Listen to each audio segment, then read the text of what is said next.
Good morning, check attendance lang mga lods at followers.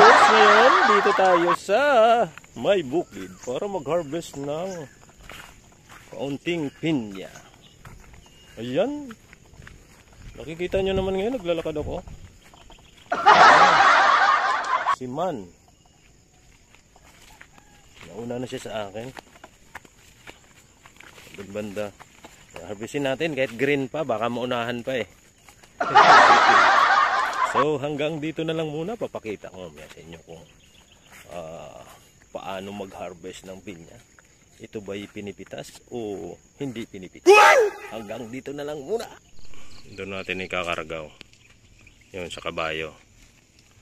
Hindi ako kumakain pa ng damo para lumakas. Ito si Man of the Hour.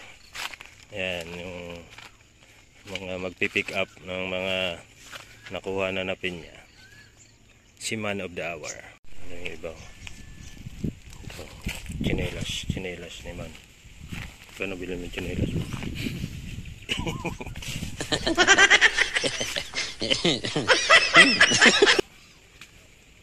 Yan ang pangunguhanin yan.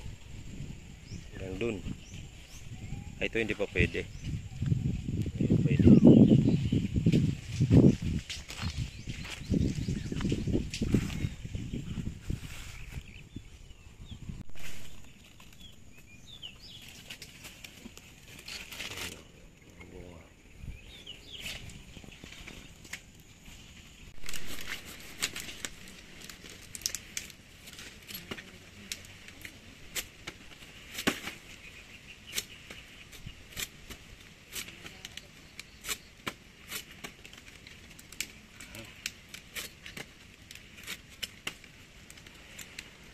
Tamis to, no?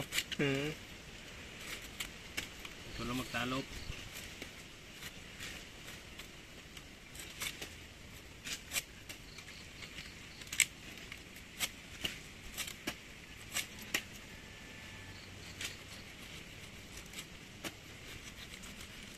Kakapal eh. Ha? Ano? Kakapal. Oo.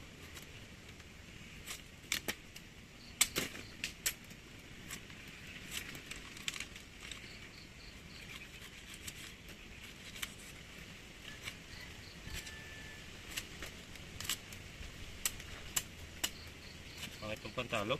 Sulit kaya hindi lang ko talaga marunong magtalop.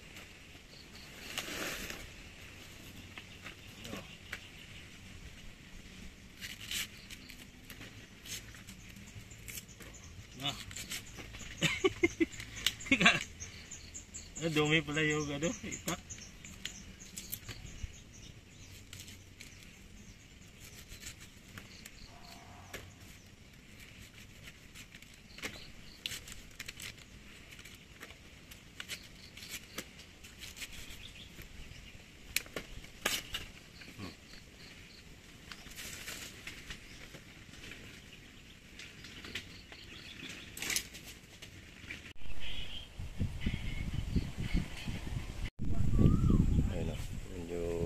Puno na kabayo. Ayan.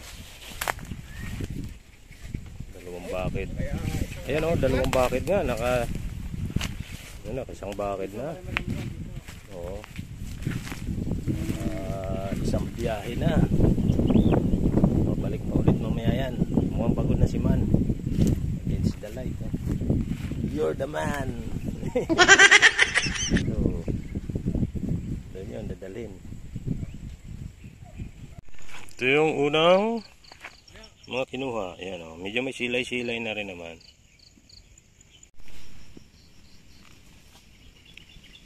Buhos. Oh, talagang napakasipag ni Man. Ayan.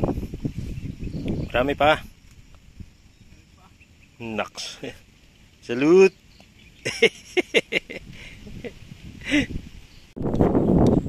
Papainom tayo ng baka. Wow no. Wala na yung toro. Painumin natin ng tubig yan. Na may halong asin. Yun na mga lods. medyo sumabit-sabit. Tapos na tayo mag-harvest ng pinya. Ito, painom naman tayo ng baka. Relax muna tayo dito sa tabi-tabi. Okay ba mga lods? So hanggang dito na lang. Sana nag-enjoy kayo sa aking vlog. Okay. Ayan. Bago matapos, papasilip ko sa inyo ang baka ni LA. Ayan. Laki na. Pwede na yan. 50K.